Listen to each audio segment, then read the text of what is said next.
Vous expliquez votre système de freinage? Je suis tenu au secret absolu concernant ce système. Vous comprenez bien sûr que c'est quelque chose dont je ne peux révéler la teneur au public. Un secret qui va aiguiser l'appétit des écuries concurrentes. Il est 3h47 et 38 minutes ici en France. 46 secondes. 13h47 minutes exactement à Melbourne. Le départ, c'est dans une douzaine de minutes maintenant de cette première manche du championnat du monde de Formule 1 1998. Alors jetons immédiatement un coup d'œil sur les images qui nous arrivent de Melbourne avec déjà toutes les voitures sur la grille de départ, Marc. Oui, tout le monde est allé se placer après avoir fait quelques tours de formation. Vous voyez actuellement Heinz-Harald Frentzen, le coéquipier bien sûr de Jacques Villeneuve, qui s'élancera de la troisième ligne Frentzen. Ici bien sûr les Ferrari. On va avoir l'occasion d'y revenir sur cette grille de départ dans quelques instants bien sûr. Pour l'instant, un petit mot encore sur les McLaren Mercedes. On vient de les évoquer ici avec Yves Géniès. Il y a pas mal quand même de suspicions sur les systèmes des McLaren Mercedes. On va en reparler tout à l'heure avec Pierre et Jacques. En tout cas, les McLaren Mercedes, les flèches d'argent de Ron Dennis, ce sont les championnes du monde de l'hiver. C'est-à-dire ce qu'elles ont dominé, archi-dominé, tout simplement les essais hivernaux, que ce soit à Barcelone, que ce soit au Castellet. C'était pas des confrontations directes, mais elles ont écrabouillé littéralement la concurrence. Et donc ici, elles se sont imposées et occupent la première ligne de départ à Melbourne. On voit ça avec Jean-Louis Moncet.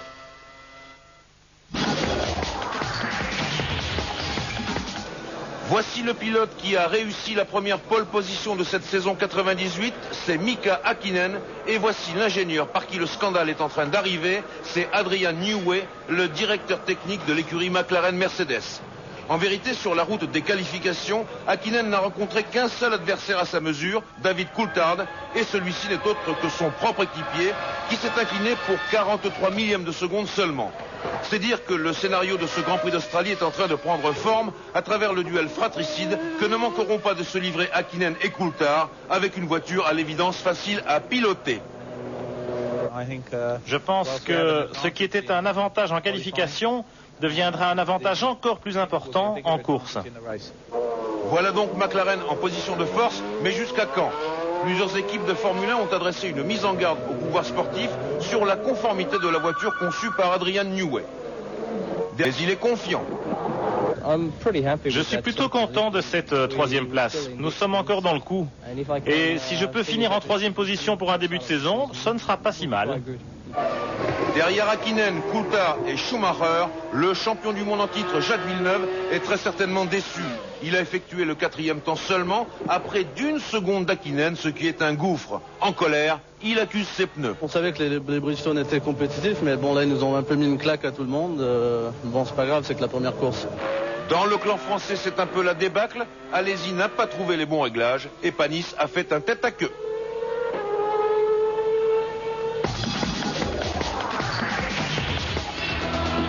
Mika Häkkinen a fait honneur à son surnom. Le Finlandais volant décroche la 2e pole position de sa carrière, juste devant son équipier David Coulthard. Derrière les deux McLaren Mercedes, on retrouve la Ferrari de Michael Schumacher et la Williams Mecachrome du champion du monde en titre Jacques Villeneuve. Belle performance de Johnny Herbert qui place la Sauber Petronas en 5e position avec 13 millièmes d'avance sur Heinz-Harald Frentzen, l'équipier de Villeneuve. Giancarlo Fisichella sur la première des Benetton Mecachrome et Eddie Irvine sur la 2e Ferrari se partagent la 4e ligne. Tous deux devancent les Jordan Muganonda de Ralf Schumacher et Damon Hill. 6e ligne pour Alexander Wurz et Jean Alesi. 7e ligne Toranosuke Takagi et Rubens Barrichello. 8e ligne Jarno Trulli et Mika Salo. 9e ligne Esteban Tuero, Jan Magnussen. 10e ligne Riccardo Rosset, Pedro Diniz.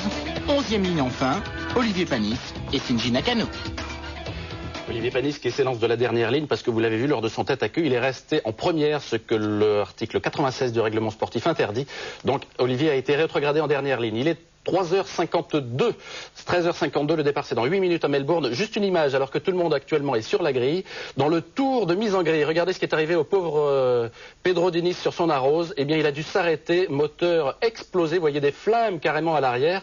Pierre et Jacques à Melbourne, ça nous rappelle étrangement la mésaventure qui était arrivée ici même l'année passée à Damon Hill, champion du monde en titre, son premier Grand Prix sur une arrose. Il avait dû s'arrêter lui en venant aussi se placer dans le tour de formation. Pedro Pedro Diniz va devoir s'élancer avec la voiture de réserve depuis le pit lane dans ce Grand Prix d'Australie. Mais enfin, il partait de toute façon assez loin. Lui aussi, Pedro, ça va pas bouleverser son début de saison. Les Arrows qui ont très peu tourné depuis... c'est la dernière voiture qui est sortie, hein, la Rose avec un moteur fait maison. Et c'est évident qu'en mise au point, ils ont encore beaucoup de pain sur la planche. Mais là, on a à l'autre bout de la grille avec Mika Hakkinen. Ici, Jacques Villeneuve. Avec ce qui nous attend, il fait très beau ici à Melbourne, 19-20 degrés parce qu'il y a un peu de vent, mais il fait très chaud sur la piste. Le soleil tape 33 degrés sur la piste, ce qui signifie que les pneumatiques vont souffrir. Jacques Laffite, c'est une des clés de ce Grand Prix avec pour la première fois depuis 27 ans des pneus sculptés en Formule 1 et beaucoup d'incertitudes. Michael Schumacher ici qui monte dans sa Ferrari, ils ont encore changé de roue après le tour de formation. Oui, parce qu'on s'est aperçu, Pierre, que les pneus posaient beaucoup de problèmes aux pilotes, surtout au freinage. Il y avait beaucoup de freins loupés. On allume les roues et c'est vrai que ces pneus à rainures, c'est un peu plus compliqué pour régler les voitures. Ça rend difficile la conduite et il faut faire très attention. Et ça va être une des clés de cet après-midi de Grand Prix pour toutes les écuries et pour tous les pilotes. On va certainement avoir beaucoup de surprises parce qu'on va s'apercevoir que les gens qui n'économiseront pas leurs pneus feront un Grand Prix très très difficile. Voilà, merci Jacques pour cette précision à propos des pneumatiques. Marc Richard, on se retrouve dans un instant à Melbourne avec les 120 000 spectateurs australiens et puis les quelques, 300, 400 millions de téléspectateurs dans le monde entier, quelques-uns chez nous quand même ce matin. Merci d'être avec nous. Bien quand même, tout le monde s'est levé. Ne bougez pas, vous restez bien sûr avec nous sur TF1. On se sépare quelques instants et on se retrouve en direct de Melbourne pour la première épreuve de ce championnat du monde de F1 98. À tout de suite.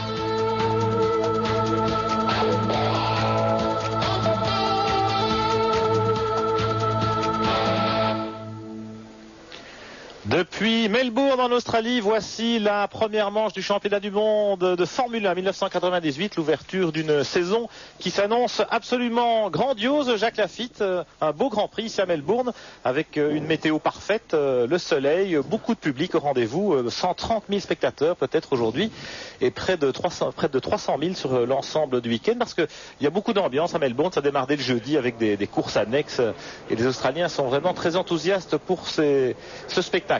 Ce Grand Prix de Formule 1, le premier de la saison, s'annonce plein d'incertitudes avec ce nouveau règlement, avec ses pneus sculptés, et puis quand même avec l'épouvantail McLaren-Mercedes qui a dominé les essais. Oui, effectivement, McLaren ont placé les deux voitures en première ligne. C'est rare, mais en tout cas c'est prodigieux pour cette équipe et ils ont dominé toutes les séances d'essais avec facilité. On avait vu des essais vernaux très bien faits aussi par les McLaren. On attendait le juge de paix qui était cette première séance d'essais officielle hier. On a été gâtés, je veux dire, on a retrouvé les deux McLaren en première ligne. Regardez, Mika Hakkinen, auteur de la pole position en 1:30.010, vous voyez le temps, c'est-à-dire à 7 dixièmes à peine, Yves Géniès le soulignait tout à l'heure, de la pole position de Jacques Villeneuve l'année dernière, ce qui signifie que malgré le changement de règlement et les pneus sculptés, eh bien les performances sont là. Les ingénieurs ont réussi des prouesses pour compenser les pertes de performance dues au règlement. Bien sûr, on en parlera un peu plus tout à l'heure parce que c'est le départ, mais il y a bien sûr que ce règlement a été très bien exploité par les ingénieurs et la règle était là, on tourne presque aussi vite que l'année dernière ici à Melbourne, mais c'est le premier circuit de l'année. Je crois que comme Goodyear et comme Bridgestone, on a amené ici des pneus tendres parce qu'on voulait absolument conquérir cette pole. C'est psychologique aussi pour les manufacturiers de pneus. En fait, c'est la première pole position pour les Bridgestone, donc très belle performance. Mais la course n'est pas finie puisque derrière ces deux voitures, vous avez la Williams et la Ferrari de Michael Schumacher qui sont là. On les aurait plutôt vus aux avant-postes, on les voit en outsider. Regardez aussi la très belle performance de Johnny Herbert, cinquième avec la Sauber Petronas aux côtés de Heinz-Harald Frentzen avec l'autre Williams Mecachrome sur cette grille de départ. 21 voitures puisque Pedro Diniz est immobilisé dans les stands suite aux problèmes rencontrés dans le tour de formation. Et là c'est parti pour le tour de chauffe, le dernier, avec 21 voitures et des pneus qui chauffent. Il y en a une qui est restée immobilisée là-bas au fond, me semble-t-il. C'est Olivier Panis. Panis qui de toute façon partait depuis la dernière ligne, vous le savez. Il y a deux voitures immobilisées. Alors voilà, une est partie. C'est Jean Alési et Olivier Panis. Décidément, pas de chance pour les Français. Ça y est, Olivier est parti aussi. Voilà, ils vont partir de derrière évidemment puisque Jean n'a pas le droit dans le tour de formation de reprendre sa place. Jacques Lafitte, on découvre ce circuit de Melbourne avec l'hélicoptère. Et bon, qu'est-ce qu'on peut dire? C'est un circuit en ville, tracé autour d'un lac dans un parc. C'est donc plus proche d'un circuit routier qu'un circuit urbain. Oui, c'est urbain par rapport aux spectateurs qui peuvent venir ici voir la course de très près. Donc ça, c'est très important pour le spectacle. Et puis c'est un très beau circuit, varié, très long, 5 km 300. C'est un peu plus long que la moyenne des circuits en général. Il y a 16 virages. Dont 12 virages à droite, donc 4 à gauche. Donc vous allez voir comme l'importance des virages à droite sur ce circuit pour le pneu avant gauche des voitures. Vous voyez ici un circuit où on atteint 307 km/h devant les stands. Ici vous êtes dans cette grande longue cour à gauche. Les voitures vont arriver à la fin de cette cour à peu près à 270 km/h avec à chaque fois grande vitesse de pointe et énorme freinage. Vous voyez, on arrive dans cette chicane. Ici il faut ralentir. On est en seconde, quelques voitures peut-être en première. Un décor très bucolique, vous pouvez le constater aussi ici dans ce beau parc Albert de Melbourne. Et puis un revêtement, Jacques, pas très abrasif, plutôt glissant. Oui, il est plutôt glissant. Il est peut-être même en moins bonne condition qu'il ne l'était l'année dernière, parce que l'effet Formule 1, ça passe. Ça veut dire qu'il est un peu plus bosselé qu'il ne l'était l'année dernière, ce que disent en tout cas les pilotes. Mais c'est un circuit très très intéressant parce qu'il est fait de courbes lentes, de courbes rapides, de gros freinages. Donc attention au frein sur ce circuit aujourd'hui. Il fait chaud. C'est des freins qui sont, comme vous le savez, on a réduit le diamètre maximum des disques de frein. Et donc ça va occasionner quelques problèmes pour les pilotes en fin de course certainement. Alors voilà, les 21 voitures se présentent maintenant dans le dernier virage, dans cette enfilade. Vous voyez l'entrée des stands ici à droite. Ils vont s'immobiliser pour le grand moment du départ de ce Grand Prix d'Australie. Première manche du championnat du monde 1998, ce Grand Prix d'Australie sur le circuit de Melbourne. 58 tours à parcourir, soit un peu plus de 307 km/h. C'est la grande foule, c'est la grande inconnue, les deux McLaren Mercedes en première ligne. Il y a très longtemps qu'on n'a pas eu de Williams en première ligne, en tout cas à Melbourne ça n'est jamais arrivé.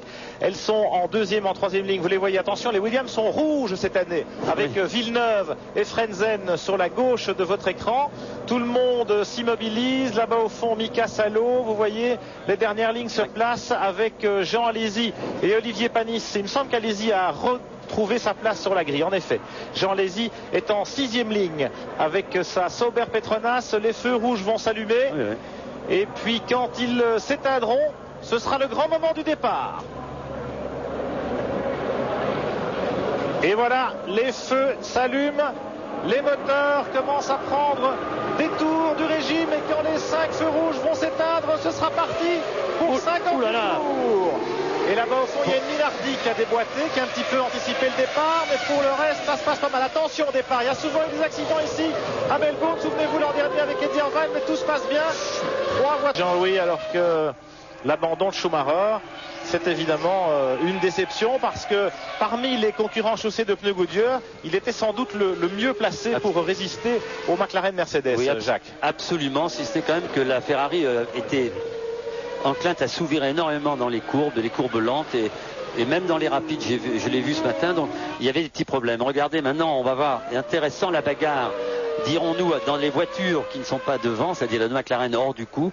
C'est intéressant de voir la bagarre entre Goodyear et Bridgestone derrière. Regardez, on voit beaucoup mieux vous voyez, regardez, les stries le encore bien marquées de la Benetton et beaucoup moins marquées sur la Tyrrell, sur la Williams. Alors vous savez qu'aux essais hivernaux, on s'était aperçu que en début d'essai, on était très rapide avec les pneus neufs, qu'on avait une baisse de régime quand les pneus les rainures commençaient à s'en aller et qu'on retrouvait de l'efficacité quand il n'y avait plus de rainures du tout. Alors, est-ce que Williams va garder les pneus vous savez qu'il y a une polémique, on ne sait pas encore à la fin de la course comment on va faire pour déterminer l'usure des pneumatiques de chaque voiture rentrée au parc fermé, et que c'est le directeur de course qui aura la facilité ou la déconvenue de décider vous avez triché, vous n'avez pas triché. Mais c'est-à-dire le président de la FIA, voilà. Max Mosley, a été assez clair à ce sujet vendredi. Il a précisé que pour cette première course, eh bien, voilà, a priori il n'y aurait pas de contrôle, ou en tout cas pas de modification de classement refroidissement à l'arrivée, qu'on allait simplement étudier la question, voir dans quel état étaient les pneumatiques, et effectivement, si gêné. Mais même Johnny Herbert, qui est en pneu Goodyear sur sa Sauber comme la Williams de Villeneuve, eh bien, il parvient facilement, non seulement à suivre la cadence, mais même à revenir un petit peu sur les deux concurrents qui le précèdent. Et puis le peloton de chasse en bagarre pour la 6e place, Frentzen, Irvine, Hill, Wurz, Trulli, tout ce beau monde est roue dans roue, avec même Mika Salo sur la Rose, 11e. Ils sont regroupés en 3 secondes, pas moins de 5 voitures. Énorme. Et puis Jean Alési est plus loin, un peu plus de la minute sur l'autre Sauber en 12e position, et Olivier Panis 13e. Alors qu'à un tour, on pointe Ricardo Rosset sur la Tyrrell en 14e position et Esteban Tuero sur la Minardi, 15e, après son arrêt pour le départ anticipé. Alors regardez, vous avez vu là encore là, un petit... Vous avez les deux chronométrages côte à côte. Le plein d'essence pour chacun, pour aller jusqu'au bout. C'est fini. Et Frentzen. Problème. Il a gagné la course. Alors que il a beaucoup hésité avant de repartir. Oui, il y a des petits soucis chez Ferrari. Et un problème. Il n'avait pas enclenché sa première. Eddie Irvine. Vous avez entendu le moteur rugir. Absolument, regardez. Voilà, attention, Coulthard est revenu dans les roues d'Hakkinen. Et oui, parce que Hakkinen a des problèmes pour doubler. Pour doubler qui? Les retardataires. Les retardataires, vous savez qui c'est les retardataires? C'est tout simplement Fisichella et Villeneuve qui sont 3e et 4e. Ça veut dire que les deux McLaren Mercedes ont mis un tour à tout le monde. Villeneuve. Et que Villeneuve et Fisichella sont roue dans roue, au coude à coude. Mais bon, Coulthard est revenu à une demi-seconde maintenant d'Hakkinen. Et cette course est loin d'être jouée. Ce Grand Prix d'Australie qui ouvre la saison 98 ici à Melbourne sur le circuit d'Albert Park, 34 tours couverts. Hakkinen, Coulthard avec moins d'une seconde maintenant. Frentzen en 3e position, mais il doit encore s'arrêter pour ravitailler. Non, il s'est arrêté pour ravitailler. C'est le classement en tour précédent. Le classement en réalité nous donne 3e Fisichella. Ils sont très loin. Et non, Frentzen est reparti devant Fisichella. Et oui, en s'arrêtant une seule fois. Et en retardant ce ravitaillement, on va attendre le prochain passage pour être sûr, parce que je suis pas sûr de ce que je vous dis là. 34 tours, c'est pour les deux McLaren Mercedes. Oui, ils ont un tour d'avance. Mais les écarts sont tellement énormes. Un tour d'avance. Frentzen serait 3e, Fisichella 4e, Irvine 5e, Villeneuve 6e. Ça, je pense que c'est correct. Je suis pas sûr. Je pense que Fisichella et Villeneuve sont ensemble et que Irvine a perdu un peu de temps dans son ravitaillement loupé. Écoutez, je vous propose de marquer une nouvelle pause, de tourner une page de pub à Paris dans un instant. Et puis, la bagarre va faire rage tout au long de l'année. Oh là, Jean, allez-y. Avec la Sauber et le moteur Ferrari Petronas qui fume dangereusement. Pas de chance pour Jeannot, il était 8e. De l'huile, quelque chose. Une surchauffe peut-être. Et voilà, on revoit l'image au ralenti. Et allez-y, qui jette un coup d'œil dans le rétro. Il a vu le nuage de fumée et il va aller s'immobiliser dans la prochaine échappatoire. Ah oui, ça fume, ça fume. Avec le flegme du vétéran qu'il est devenu en Formule 1. Une course un petit peu terne pour l'Avignonnais aujourd'hui, au contraire de son équipier Johnny Herbert, qui avait très bien marché aux essais et qui avait fort marché en début de course, mais qui là ne se retrouve qu'en 7e position après une tactique. Il a eu ça aux essais. Regardez, il revient avec un aileron arrière beaucoup plus bas que de coutume. Et il a une roue aussi qui a l'air un peu... Non, c'est l'aileron vert, c'est l'aileron. C'est un effet d'optique. Mais Jacques, Villeneuve a eu ça 2 fois de suite. Oui, 2 fois. Je l'ai dit. Au warm-up également. Oui, absolument. C'est vrai. Et puis c'est arrivé aussi à d'autres concurrents pendant les essais hivernaux. À plusieurs reprises, on a vu des ailerons arrière s'affaisser ou s'envoler. Sauber, Benetton aussi, je crois. Dommage pour Fisichella, qui a réussi une très belle course aujourd'hui à Melbourne et qui n'en sera pas récompensé. Il était un des candidats au podium. Il en reste 2. C'est Frentzen et Irvine en bagarre pour la 3e place. Vous les avez à l'image. Frentzen sur la Williams Mecachrome et Eddie Irvine sur la Ferrari F300. Et la bagarre n'est pas finie. En tout cas, on peut dire que de voir la Ferrari d'Irvine là, beaucoup de regrets pour l'écurie. Remis au vainqueur de ce Grand Prix d'Australie. Hakkinen 2e. Frentzen et Irvine en bagarre pour la 3e place. Villeneuve 5e à 20 secondes de ce duo. Alors entre Frentzen et Villeneuve aussi dans les équipes, et bien forcément ce premier Grand Prix de la saison permet d'un petit peu marquer son territoire, de marquer des points aussi psychologiquement. Et on est un petit peu étonné de voir Villeneuve en difficulté par rapport à Frentzen alors qu'il l'avait dominé aux essais, Jacques. Oui, c'est-à-dire, on s'aperçoit qu'il va y avoir un seul arrêt ravitaillement, je crois, pour Villeneuve. Il s'est arrêté qu'une seule fois. Et comme son coéquipier, mais il s'est arrêté beaucoup plus tôt. Ce qui veut dire quoi? Ce qui veut dire qu'il a emmené plus d'essence s'il n'a qu'un seul arrêt à faire, qu'il va aussi avoir plus d'ennuis avec ses pneumatiques parce qu'il va faire plus de tours avec ses pneus. Donc il n'est pas encore évident que Villeneuve ne s'arrête pas à son stand d'ici la fin du Grand Prix. Mais c'est vrai que pour Frentzen c'est bien, il va être un peu devant Villeneuve. Mais Villeneuve a été embêté tout le week-end avec les réglages de sa voiture. Il avait beaucoup de sous-virages, il n'est pas arrivé à régler correctement sa voiture. Olivier Panis, Pierre, est toujours dans la course, il est en 9e position, il fait une course formidable parce qu'il avait une voiture inconduisible ce matin, il est toujours là, il ne sort pas de la route, c'est important pour lui de terminer cette course pour savoir où il en est physiquement après ce terrible accident et son retour, très bon retour d'ailleurs à Suzuka et à Jerez, et c'est intéressant de le voir prendre quelques points, mais en tout cas je dis merci à toute mon équipe qui me donne du matériel et une ambiance fantastique. Bon courage Jean, merci à vous Pierre. Merci Jean-Louis et merci à Jean. Allez-y, qu'on va certainement retrouver pour des coups d'éclat ponctuels cette saison, puisque cette Sauber Petronas semble particulièrement bien née. Voilà la bagarre, fait rage entre Frentzen et Irvine pour la 3e place. Ici à l'image, avec le leader David Coulthard.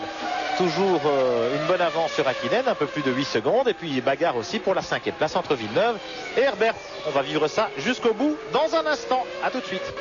Retour à Melbourne pour un final à sensation dans ce premier Grand Prix de la saison de Formule 1. Regardez les deux McLaren Mercedes en profiter de la faille. Et voilà le doublé roue dans roue comme à la parade des deux McLaren Mercedes, Mika Hakkinen et David Coulthard dans cet ordre finalement. Après ce petit malentendu, Frentzen 3e, Irvine 4e, mais ils n'ont bouclé que 57 tours. Ils terminent à plus d'un tour des deux flèches d'argent, la Williams Mecachrome et la Ferrari, avec les deuxièmes pilotes, les seconds couteaux, les lieutenants de Villeneuve et Schumacher qui terminent les mieux placés aujourd'hui.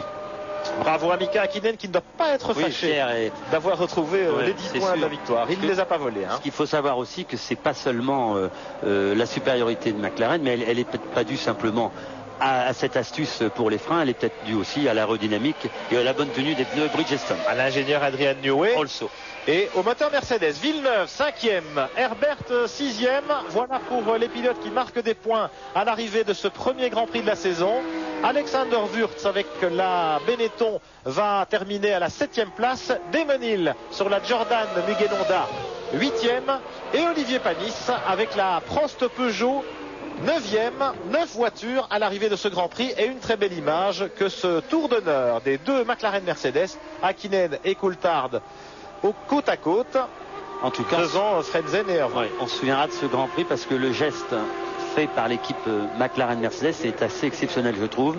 Et la victoire, comme je disais tout à l'heure, elle va être grandie par ce geste formidable. Et l'esprit d'équipe qui règne chez McLaren Mercedes est significatif. Le fait que Coulthard ait accepté de s'effacer en dit long à cet égard. On se retrouve dans un instant pour vivre le podium depuis Melbourne. En attendant, on retourne à Paris pour une nouvelle page de publicité. À tout de suite.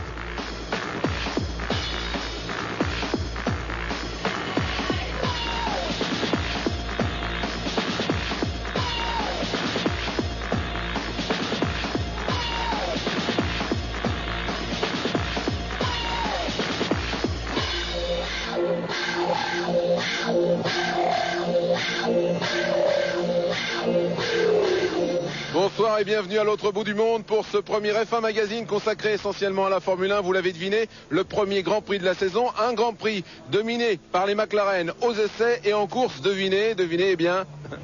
Eh oui, deviné par ces punaises de McLaren Mercedes, mais en tout cas fantastique victoire et formidable démonstration de l'équipe, formidable prestation de Hakkinen, formidable prestation de Coulthard, qui a eu l'élégance de dire à son coéquipier par radio, via le stand, il peut passer.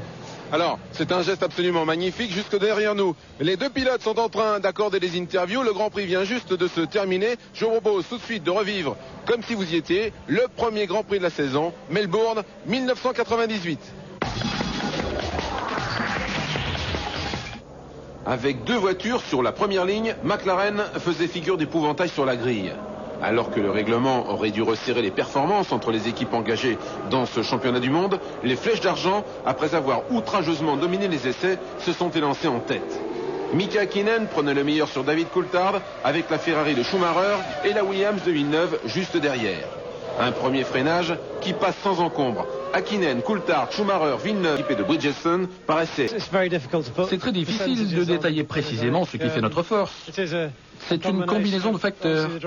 Les pilotes, les pneus, l'aérodynamique de la voiture, ses suspensions, le moteur. Et tout cela fonctionne très bien ensemble. Cet astucieux ingénieur a permis à l'écurie de prendre l'avantage. Mika Hakkinen va ravitailler. On équipe la McLaren de pneus neufs, tout se passe bien à l'avant, mais il y a un problème à l'arrière. Finalement, après 12 secondes, le Finlandais ressort pour s'élancer dans une fantastique remontée. Cette victoire, il la veut. À cet instant précis, elle lui a échappé. David a pris le large au volant de la seconde McLaren. Avant ces incidents, Mika Hakkinen avait 6 secondes d'avance sur David Coulthard. Désormais, l'écart entre les deux hommes est de 12 secondes à la faveur de l'Écossais. Pas de chance pour Jean Alesi, alors qu'il occupait la 8e place. Sa Sauber rend l'âme. Je suis très satisfait de l'équipe et du choix que j'ai fait pour Sauber. Bon, maintenant, ce qui était très important, c'était de démarrer, de faire une base, d'avoir des références et puis de commencer à travailler. Bien entendu, nous ne sommes pas dans une position pour gagner le championnat du monde, mais pour faire des coups d'éclat. Aujourd'hui, c'était peut-être possible de prendre quelques points, mais en tout cas, je dis merci à toute mon équipe qui me donne du matériel et une ambiance fantastique. 44e tour, alors que Fisichella était en droit d'espérer rentrer dans les points en volant de sa Benetton, le jeune Italien, après un hors-piste, va rentrer au ralenti dans les stands. Son aileron s'est affaissé. La course est terminée. Avec ces nouvelles voitures à l'aérodynamique plus étroite et l'utilisation de boîtes de vitesse longitudinales associées à des sorties d'échappement qui sortent à ras de la carrosserie, les attaches en carbone souffrent. Williams avait d'ailleurs cassé 2 ailerons aux essais. Alors que Mika Hakkinen fait le forcing pour revenir sur David Coulthard, Jacques Villeneuve est toujours menacé par Johnny Herbert. Les deux hommes sont respectivement 5e et 6e et viennent de se faire passer par l'homme de tête. Devant, en 3e position, c'est Ensar Alfrensen qui sauve l'honneur des Williams, mais menacé par la Ferrari d'Eddie Irvine. Les deux hommes se livrent un superbe duel auquel se mêle la McLaren de l'Écossais qui ne va faire qu'une bouchée de la Ferrari et de la Williams. Une image incroyable et inimaginable il y a à peine un an. Coulthard est dans le sillage de Frentzen. Quelques centaines de mètres derrière, Mika Hakkinen 2e est déjà sur le point de dépasser la Ferrari d'Irvine. C'est chaud. Mika a accentué la cadence et va revenir dans les roues de l'autre McLaren. Il ne lui reste plus qu'à dépasser la Williams de Frentzen. Une image significative de la domination des McLaren Mercedes. Les deux voitures de tête viennent de prendre un tour au 2e et Olivier Panis sauve les meubles et termine 9e.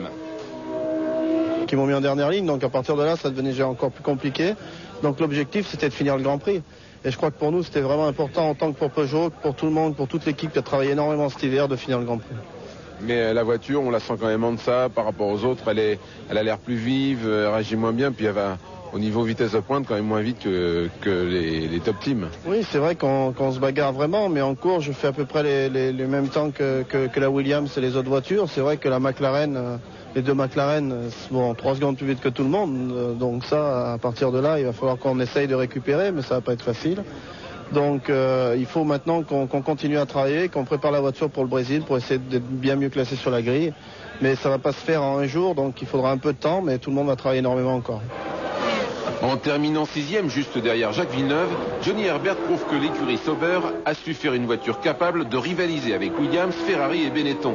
Quant à Jacques Villeneuve, après l'arrivée, il semblait plutôt désabusé. C'est mieux que l'année dernière, au moins on rentre avec 2 petits points, mais c'est sûr que c'est frustrant de se faire prendre un tour par les McLaren. Elles allaient très vite et on a beaucoup de boulot à faire pour les rattraper. Qu'est-ce qui marchait pas très bien sur la Williams Mecachrome ? Déjà on n'avait pas de très bons réglages dès le départ, on n'avait pas assez d'appui aérodynamique et ça allait pendant quelques tours et puis après les pneus se dégradaient trop. Et puis ensuite de toute façon à la deuxième moitié de la course j'ai dû lever le pied parce que la boîte de vitesse était en train d'avoir un moment assez pénible. Eddie Irvine finit 4e après avoir bagarré toute la fin de course avec Jens-Harald Frentzen 3e. Ferrari, Williams, même combat. Il va falloir travailler dur pour rejoindre McLaren. On savait qu'il serait très rapide et qu'en ce début de saison, McLaren serait bien plus compétitif que nous. Mais finalement, l'écart n'est pas si grand qu'il y paraît. Frentzen et moi ne nous sommes pas quittés de toute la course. Et même si j'étais plus rapide que lui, je n'ai pas pu le doubler. Donc je pense que l'écart réel entre McLaren et nous est inférieur de moitié à ce qu'indique le résultat brut. On aura vite des améliorations sur la voiture, donc rien n'est joué. Ils n'écraseront pas toutes les courses. Vous pensez que c'est dangereux pour le championnat?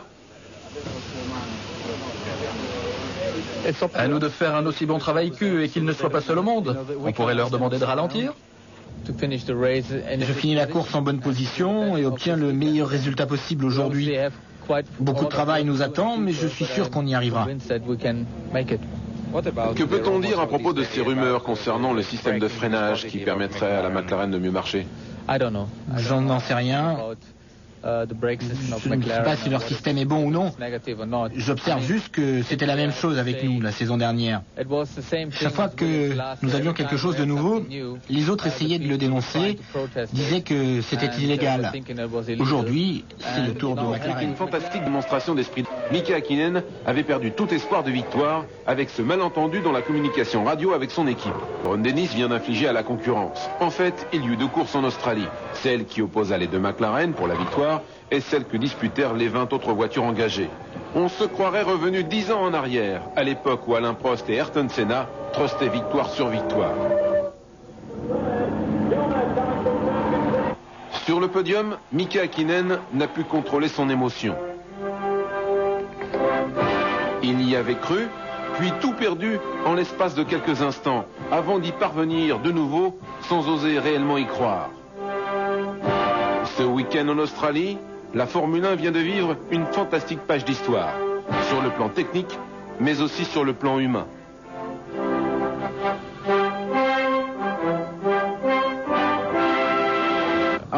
Expliquez-nous votre geste. Vous devez replacer tout cela dans son contexte. On est venu ici en Australie sans savoir si la voiture nous permettrait de finir la course, ce que donnerait le moteur, les freins, etc. Donc si on se donnait à 100%, on ne finirait peut-être pas. Du coup, on a décidé qu'on se battrait pour être en tête au premier virage. Et ensuite qu'on gérerait en fonction de l'opposition. Mais il est vite apparu qu'on serait tranquille devant, donc qu'il était inutile de prendre trop de risques. Certains pourront nous critiquer, dire que le sport, ce n'est pas ça. Mais l'essentiel est que l'équipe est aujourd'hui engrangée 16 points. On n'était pas là pour rouler comme des dingues, tout casser et abandonner. Quant à mon geste, j'ai redonné le commandement à Mika suite à ce qui s'est passé au stand. L'équipe me l'a fait savoir par radio, j'ai confiance en elle. Et même si c'était difficile à accepter, c'était la situation dans laquelle nous étions avant cette erreur.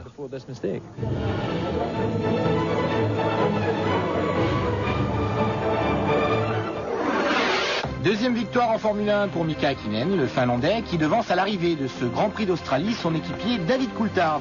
Heinz-Harald Frentzen termine 3e, Eddie Irvine 4e, Jacques Villeneuve 5e et Johnny Herbert 6e. 9 voitures ont terminé cette première épreuve de la saison, avec en dernière position Olivier Panis. Au championnat du monde des pilotes, c'est en toute logique que l'on retrouve en tête Hakkinen devant Coulthard, suivent Frentzen, Irvine, Villeneuve et Herbert. Au championnat du monde des constructeurs, belle opération de McLaren qui d'entrée dispose de 10 points d'avance sur Williams Mecachrome et 12 sur Ferrari. Zauber Petronas ferme la marche avec 1 point. Fantastique doublé de l'équipe McLaren avec Mika Hakkinen et David Coulthard. C'est le retour au meilleur niveau de l'équipe de Ron Dennis. Les explications avec Richard Micou.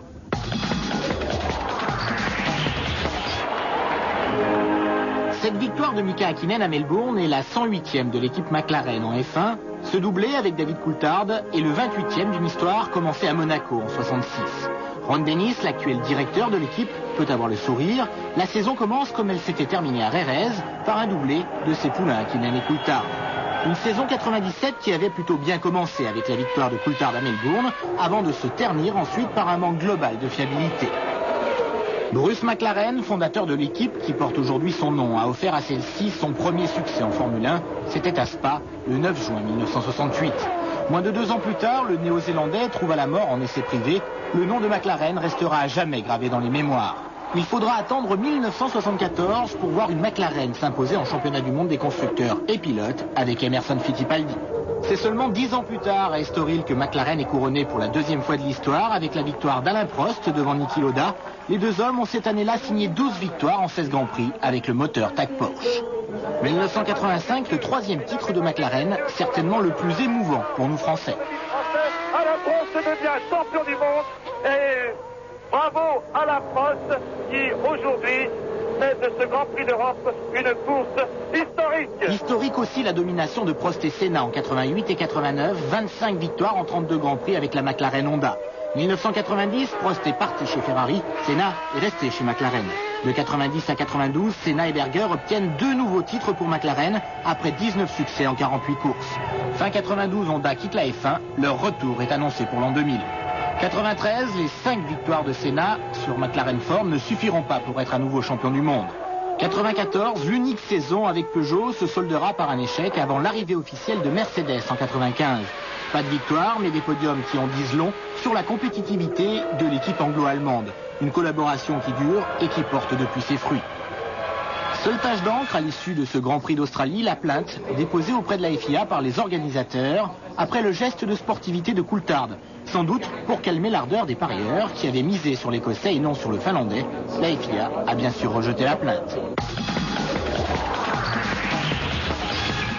Vous avez vu donc une course fantastique de la part des McLaren. À la fin, un petit changement entre David et Mika.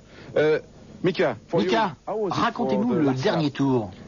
Le dernier tour, c'était assez intéressant, je dirais. En fait, je n'allais pas très vite. Je prenais beaucoup de précautions. Je préservais la mécanique et je surveillais David dans mes rétroviseurs. Et puis, j'éprouvais des sentiments très mélangés. Mais c'était vraiment très bon. Ça n'a pas dû être facile quand David était en tête jusqu'à ce qu'il vous laisse passer. Vous vous imaginiez une telle situation pour ouvrir la saison? Imaginez quoi? Qu'il vous laisse passer. Il y a peu de place. Bon, alors comment peut-on expliquer ça, Jacques? C'est très simple, je crois qu'ils avaient un agrément au départ, celui qui était en tête devait rester en tête, Mika était loin devant, il n'avait aucun problème, il a eu un petit problème avec le stand pour s'arrêter au stand, donc il s'est arrêté pour rien et très, très gentiment, David Coulthard lui a dit passe devant et je trouve que c'est un geste incroyable, ça prouve la vigueur et la force de ce team McLaren Mercedes et la force de ses pilotes et je crois qu'on va avoir du mal à taper cette équipe cette année. Oui, alors domination absolue donc des McLaren, que ce soit au niveau châssis, mais aussi des pneus, puisque c'est la première victoire de Bridgestone. Mika, un mot justement sur cette première course avec Bridgestone. En fait, comme nous n'étions pas sous la pression des autres, nous n'avions pas à taper vraiment dans nos pneus jusqu'à la limite. Je n'ai pas vu exactement l'état dans lequel se trouvent les gommes à l'arrivée, mais apparemment leur niveau de performance était supérieur à celui de l'autre manufacturier. Pendant la course avec David, vous étiez seul au monde. Oui, c'était une position confortable, croyez-moi. C'était bon, j'aime ça.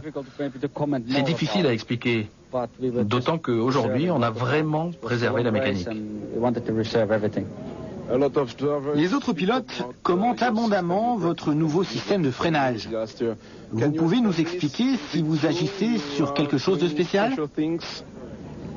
On fait toujours des trucs spéciaux, approuvés par les règlements. Mais comme il s'agit d'un aspect très technique, vous comprendrez que je ne puisse malheureusement pas vous en dire plus. Je suis sûr que l'un de nos ingénieurs sera ravi de vous informer. Voilà un secret bien gardé. Merci beaucoup, Mika. Bonne chance en tout cas pour le Brésil. Jacques, alors, ce Grand Prix quand même nous a réservé énormément de surprises. On ne s'attendait pas quand même à cette domination insolente de la part des McLaren. Ils terminent avec plus d'un tour d'avance sur le 3e. Oui, mais je crois que c'était un peu prévisible. Les pneus, la McLaren, tout le monde parle des freins au volant, enfin de la troisième pédale, mais je vous garantis que même s'ils n'avaient pas ça, ils auraient quand même été devant parce qu'il y a aussi de l'aérodynamique. Il ne faut pas négliger le travail d'Adrian Newey dans cette équipe. Elle était déjà très forte, elle est très bien scindée. Ils ont l'habitude des victoires, ils ont l'habitude de travailler très dur. Ils ont 2 très bons pilotes. Donc c'est vrai qu'il y a ce petit système. Il ne faut pas croire que quand on l'aura, quand les autres équipes auront un système, qui seront quand même devant McLaren. Je crois qu'ils ont des très bons pneus. Je crois que quand on voit où sont les autres Bridgestone derrière, ça fait quand même un bail. Donc ça veut dire qu'il n'y a pas que les pneus, il n'y a pas que le break even, c'est un ensemble de choses. Et Mika vous l'a très bien expliqué, le team est très fort, il travaille beaucoup. Et puis cette ambiance et ce résultat final, ce passage de relais entre Coulthard et Hakkinen, moi c'est l'image que je retiendrai de ce Grand Prix. Évidemment, il y en a d'autres, mais celle-là, c'est la plus forte pour moi. Alors, il faut noter tout de même l'abandon de Michael Schumacher, qui espérait marquer des points, même s'il ne pouvait pas jouer la victoire. Casse-moteur. Oui, casse-moteur. Mais il avait déjà eu un problème ce matin au warm-up électrique, et il a encore eu un autre problème électrique sur ce moteur qui a occasionné la casse du moteur. La bonne chose pour Ferrari, c'est que la 4e place d'Eddie Irvine, ça veut dire que la voiture est fiable, qu'elle peut faire un Grand Prix. Et je pense que si Schumacher avait été au volant de la numéro 6, je crois, je pense qu'il aurait terminé un peu plus près des leaders, mais il aurait terminé de toute façon au minimum 40-50 secondes, ce qui est un écart énorme entre ces 2 écuries. Mais je vous dis, il y a 3 semaines avant le Bréville, je crois qu'on travaille déjà chez Ferrari dans beaucoup d'autres écuries sur le système de freinage. Tout le monde est à peu près au courant. Ils vont tous faire des tests là-dessus pendant les semaines qui viennent et qui précèdent le Brésil. Et qu'au Brésil, le Goodyear va amener des pneus différents et que la Ferrari sera plus compétitive. On sait déjà qu'elle peut finir ses courses. Donc pour Michael Schumacher, c'est déjà un bon point. Alors concernant Williams, c'est bien Frentzen sauve les meubles en montant sur le podium, 3e place. Et puis, belle performance, il faut le noter, de Johnny Herbert et de la Sauber. Oui, c'était une surprise aussi parce qu'on sait que la Sony était très bien placée. Et puis on s'est aperçu en course qu'avec un moteur Ferrari un peu moins performant, en tout cas plus fiable que le moteur de Schumacher, on arrive à faire des résultats et que Herbert s'est battu toute la course aux avant-postes, en tout cas aux avant-postes des suivants à un tour. Il y a un bon paquet derrière.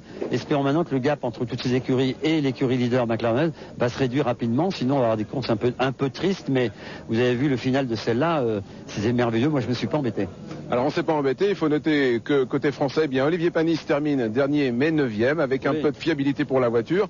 C'est pas ce qu'on espérait, mais au moins elle a terminé la course. C'est quand même très important pour toute l'équipe. L'équipe démarre, il y a 150 personnes, il y en avait 80 l'année dernière, il y a l'arrivée de Peugeot, je veux dire, avec tout le staff technique, tout le monde est là, on est en train de se chercher, un peu essayer de se retrouver pour faire vraiment un team aussi compact que les McLaren avec Mercedes. Je crois que ça va arriver. Ce qui était intéressant pour cette équipe, c'était que, pour Peugeot et Prost, c'était que Panis ou Trulli finissent la course.